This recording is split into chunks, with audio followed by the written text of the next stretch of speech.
누가복음 10장 1절로 20절 읽어야 되는데 17절부터 20절까지 17절부터 20절까지 우리 같이 합독합니다. 70인이 기뻐하며 돌아와 이르되 주여 주의 이름이면 귀신들도 우리에게 항복하더이다. 예수께서 이르시되 사탄이 하늘로부터 번개같이 떨어지는 것을 내가 보았노라. 내가 너희에게 뱀과 정갈을 밟으며 원수의 모든 능력을 제할 권능을 주었으니 너희를 해칠 자가 결코 없으리라. 그러나 귀신들이 너희에게 항복하는 것으로 기뻐하지 말고 너희 이름이 하늘에 기록된 것으로 기뻐하라 하시니라. 아멘.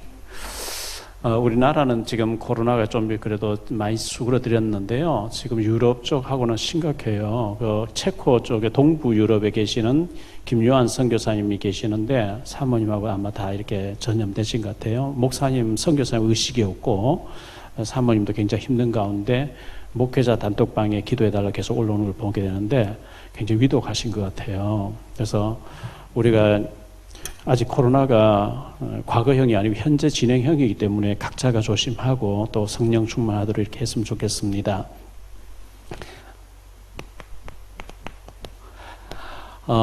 중직자 70인인데요.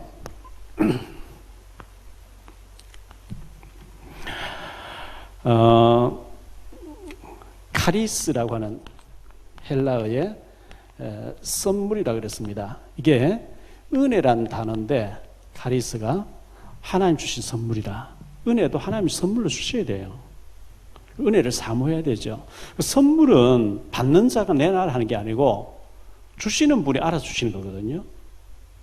너는 이거 받으면 안 돼 이러면 안 주시는 것, 다른 걸 주시기도 하고 주시는 분이 알아서 주시는 건데 분량대로 주신대요. 믿음의 분량대로 그릇대로. 그래서 우리가 은사를 사모해야 되고 선물을 사모해야 됩니다. 전에도 말씀드렸습니다. 우리가 어느 날 죽는 날이 천국 가는 날이 오겠죠. 묘지에 관이 이렇게 들어갈 때 보면 성도 누구누구, 집사 누구누구, 권사 누구누구, 장로 누구누구 이렇게 나오죠. 그리고 목사 누구누구. 사회적으로 다양한 직분들도 있고 우리 직업을 여러 가지 가질 수 있는데 결국 하나님 앞설 때는 성직 그거 가지고 이제 가는 그걸 또 남겨놓고 가는 거거든요. 그래서 비록 집사라 할지라도 하나님이 내게 선물로 주신 직분이기 때문에 굉장히 중요시해야 됩니다. 아무리 하나님 중요한 걸 줘도 받은 사람이 중요하게 생각하지 않고 아주 우습게 알면 곤란하잖아요. 그래서 굉장히 중요하게 생각하고 우리 중직자, 예비 중직자들이 기도하면서 잘 준비했으면 좋겠고요. 70인 제자라 그래서요. 이 70인 제자 오늘 1절 말씀에 보면 주께서 따로 세우셨다. 사람이 세운 게 아니고 주께서 친히 세우셨어요.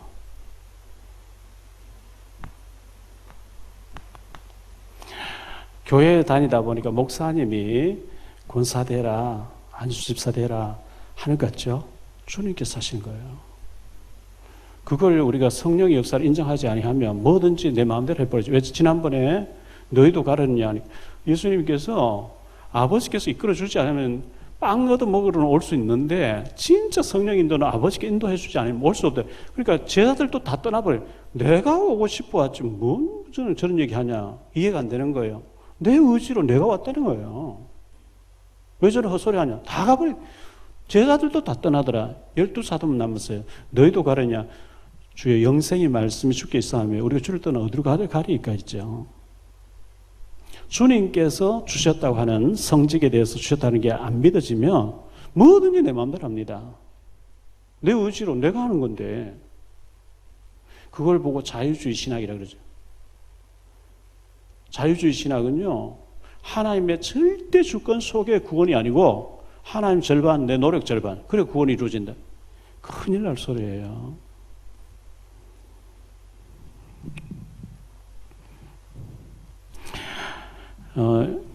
1절에 보니 그 후에 주께서 따로 70인을 세우사 따로 세우셨다. 이 따로 세우셨다 했는데요. 사도행전 19장 9절에 보면 바울이 에베소에서 제자들 중직자를 따로 세웠다 이런 말씀이 나옵니다. 따로. 중요한 일이 있을 때마다 주님께서 특별하게 따로 훈련시킨 사람들이 베드로, 야고보, 요한 이런 사람들이 있었거든요. 자, 이 사람들을 세웠는데 이전 캠프에 쓰임 받으라고 했습니다. 이전 캠프. 이전 캠프가 뭐냐 하니까 예수님이 가셔 사역해야 될 곳에 너희가 먼저 가라. 70인이 둘씩 먼저 가서 분석하고 전부 좀 준비를 해라. 집회 준비를 해라. 이전 캠프였어요.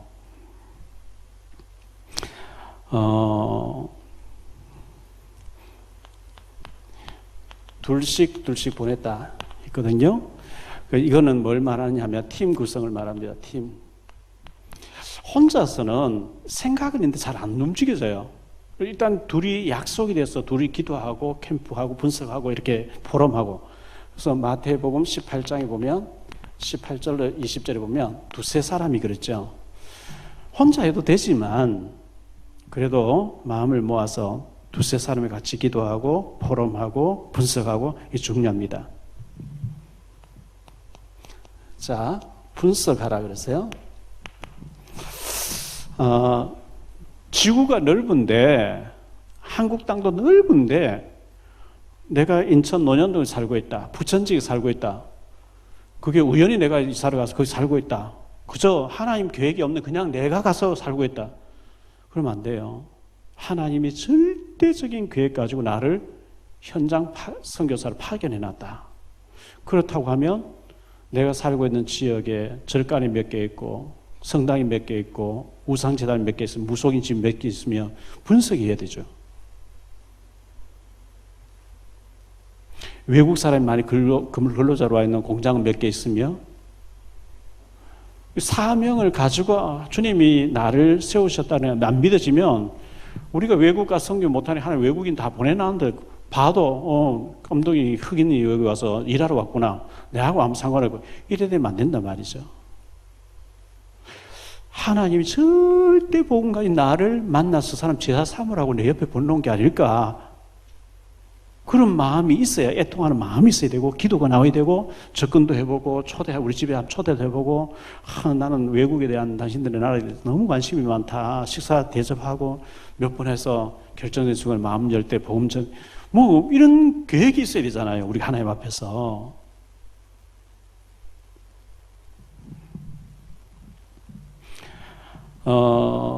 출소할 것은 많은데 2절에 보니까요. 일꾼이 없다 그랬어요. 그래서 일꾼 보내달라 기도하라. 어린 양을 이리떼 가운데 보낸 것 같다. 이리떼 가운데 보낸 것 같다. 이렇게 말씀했어요. 이렇게 현장은 녹록지 않을 것을 말씀했는데 우리가 원래 주제인 것처럼 이사야 6장 8절에 내가 여기 있습니다. 나를 보내주십시오. 주님 제가 복음전을 준비하고 있습니다. 빌립과 내 시간 만나듯이 하나님 나를 통해서 받아야 될 사람 만나게 우리 예비 중자 꼭 그 현장을 놓고 좀 기도하시기를 바라고요. 자, 이런 가운데 주님께서 그냥 가봐라.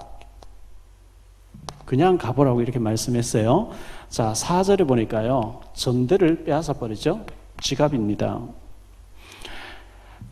4절에 마태 4절에 보니까 배낭도 빼앗고 신발도 빼앗고 전부 다 빼앗았어요. 빈 몸으로 가라. 복음만 가지고 가라. 마태복음 10장 10절에 보면 지팡이도 짚지 마라. 지팡이가 그 집 의지되니까 지팡이도 짚지 마라. 그렇게 말씀했어요. 4절에 보니까요. 길에서 누구 만나거든 문안도 하지 말래요. 인사도 하지 말아요. 아니 아는 사람 인사하는데 인사하지 말아. 그런 얘기입니까? 이건 뭘 말하냐면 시간 낭비하지 마라. 엉뚱한 시간. 진짜 중요하게 진짜 시간을 아끼고 만나고 중요하게 해야 될 것을 중요하게 하고 사람 만나고 엉뚱한 들려가지고 시간 낭비하다 사단은 그렇게 분산시켜버려요. 하지 마라.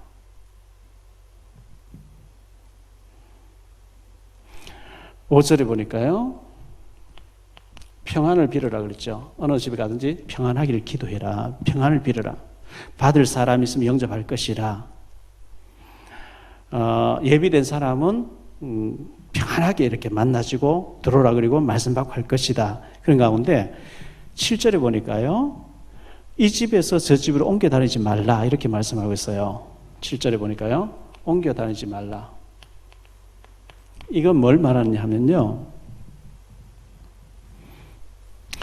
한 곳에 집중해라는 거죠. 여기 지금 저기 지금 그렇게 하지 말아요. 한 사람이라도 집중해서 세워야 되는데 여기 가서 실컷 들여보다 또 저기 가서 실컷 그래 하지 말라는 거예요.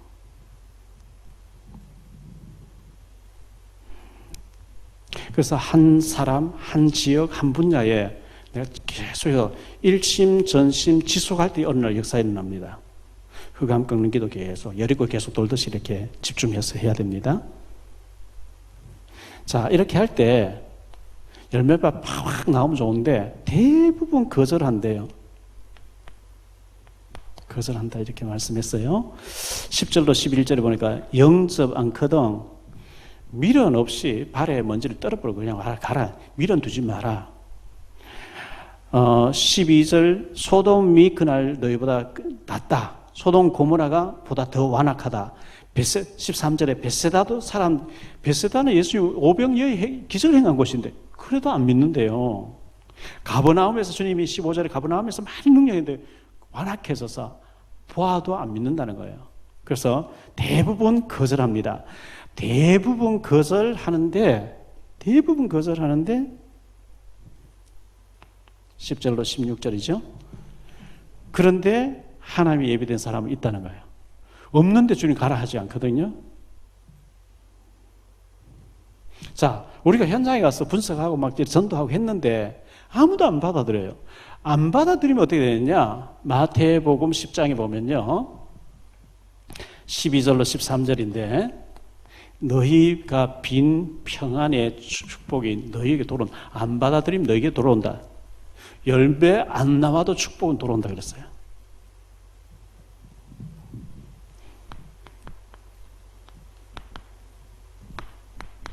자, 현장에 파견돼서 70인들이 둘씩 가서 전도하고 난 뒤에 돌아와서 결과를 보고를 하는데요. 기뻐하며 돌아와 그랬어요.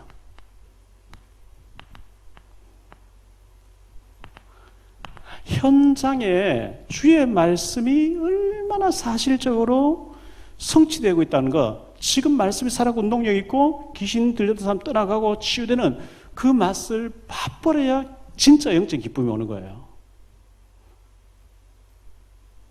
현장 가기 전에 기뻐하지 않았어요. 예수님은 대단하다 이거 했는데 실제로 현장에 가서 복음을 해보니까 얼마나 충격이 됐던지 기뻐하며 돌아와서 17절에 70인이 기뻐하며 돌아와가지고 막 이제 보고를 하는 거죠.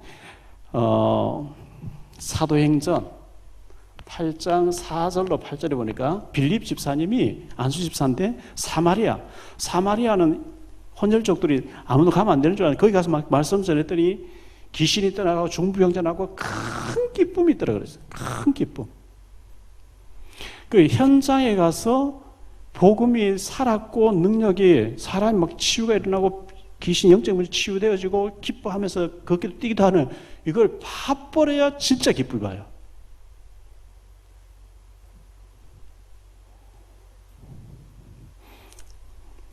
사도행전 3장 8절에 보면 안전병이 일어나서 걷기도 하고 뛰기도 하면서 하나님을 찬미했다 이렇게 나오잖아요.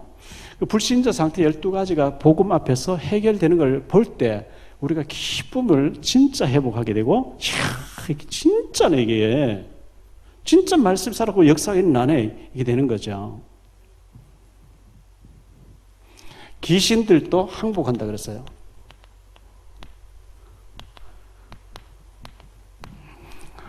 이 귀신 문제 17절에요. 귀신 문제, 영적인 문제는 절대 그리스도의 복음이 아니고는 안 되어집니다.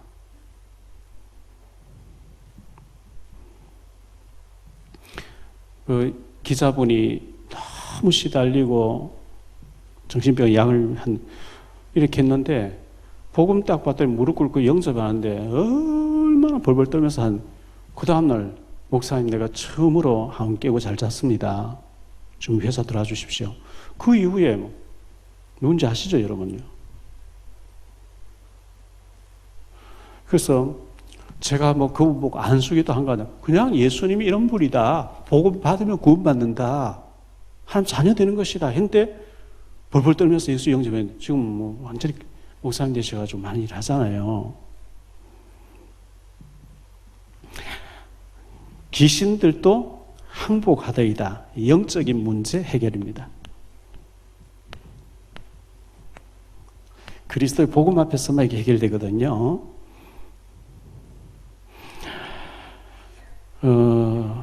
사탄이 하늘에서 번개같이 떨어지는 걸 봤다.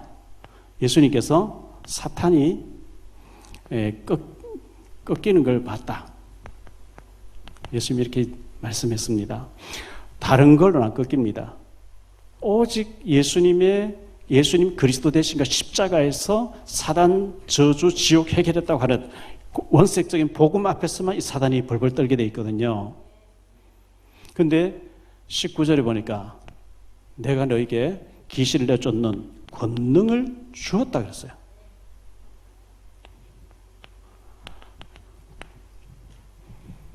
이 권능을 현장에서 복음 전할 때 나타나기 때문에요. 그런데 그것 때문에 기뻐하지 말고 너희 이름이 하늘나라 생명책에 기록되었음을 기뻐하라. 20절에 이렇게 말씀했거든요. 20절에. 그리고 다시 말하면 우리의 신분과 권세입니다. 하나님 자녀, 어마어마한 축복을 받았다는 것을 말씀해 주고 있는 거죠.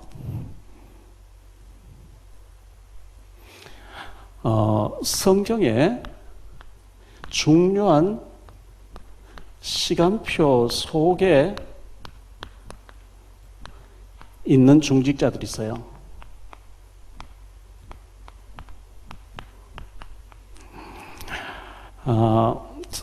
여기 보니까 창세기 14장 14절에 보니까 아브라함을 보호하는 318명.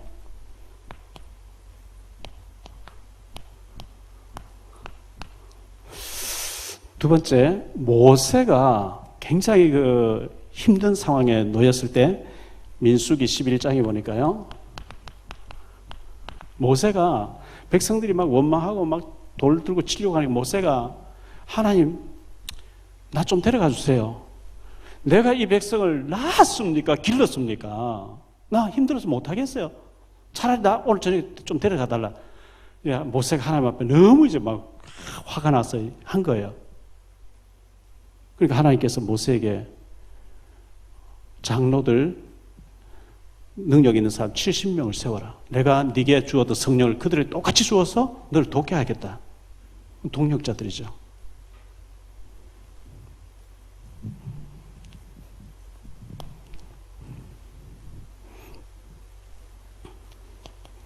사사기서 7장 1절로 25절에 여기는 70인이었고요. 기드온에게 300명의 사역, 사명자, 하나님께서 탁 뽑아내신 자를 붙여가지고 미디안 전쟁에 승리하도록 기드온을 돕도록 이렇게 중직자를 붙여주셨습니다.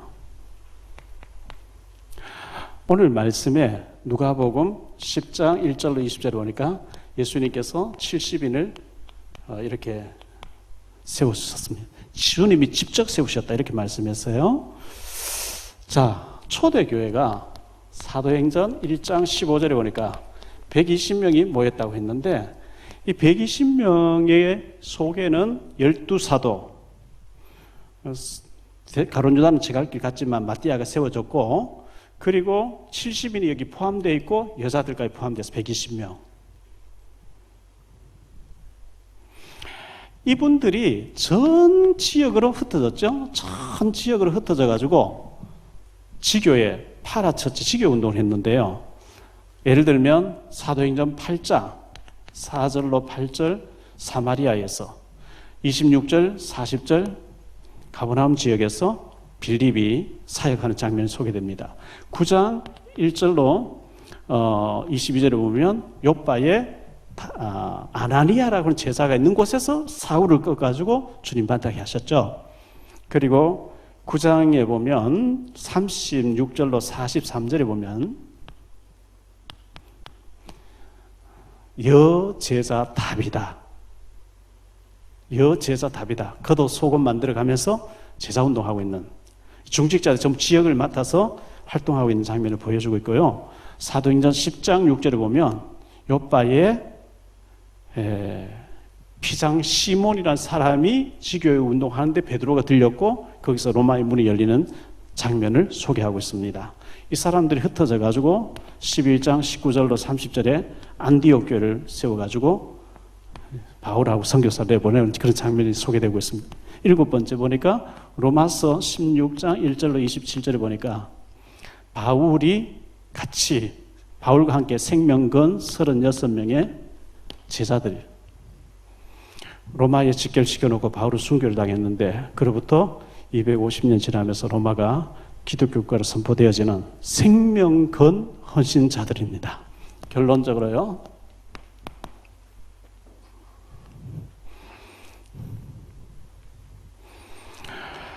우리 교회가 로컬 처치가 있고 파라 처치가 있죠.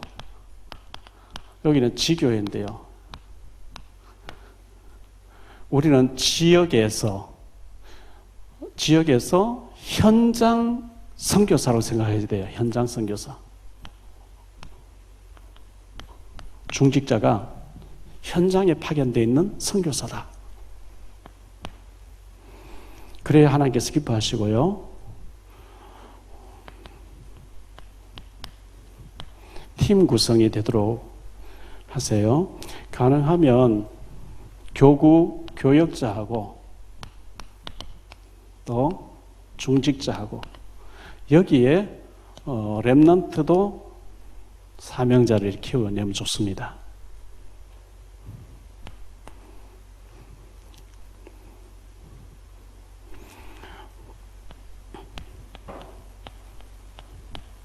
(70인) 중직자가요 결정적인 순간에 생명건 헌신, 우리가 어디에 헌신하다 가야 되겠습니까? 복음에 헌신하다 가야 되겠죠.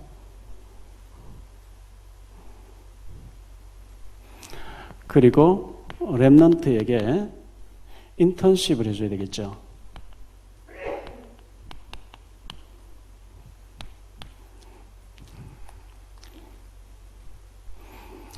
그래서 지교회 헌신팀이 나와가지고 지역에서 다민족도 살리고 무속인도 살리고 이렇게 하는 것이 하나님 가장 기뻐하실 겁니다. 그냥 목사님이 나보고 장로대를 하는구나, 권사대를 하는구나, 이렇게 임직 받는다 이렇게 생각하지 마시고 오늘 말씀에 주께서 따로 70인을 세우셨다. 주님이 나를 쓰시려고 주님이 나를 불러주셨다 생각하시고 기도 많이 하시면서 중직자로 준비하셔서 모델적인 대표적인 지역에서 지교회에 응답받는, 또 꼭 지교회가 아니라도 렘넌트 제자를 응답받는, 외국에서 와 있는 다민족을 제자로 세우는 응답받는 그런 역사가 우리 임직 받으시는 예비 중직자들이 꼭 있어지게 되길 바라고요.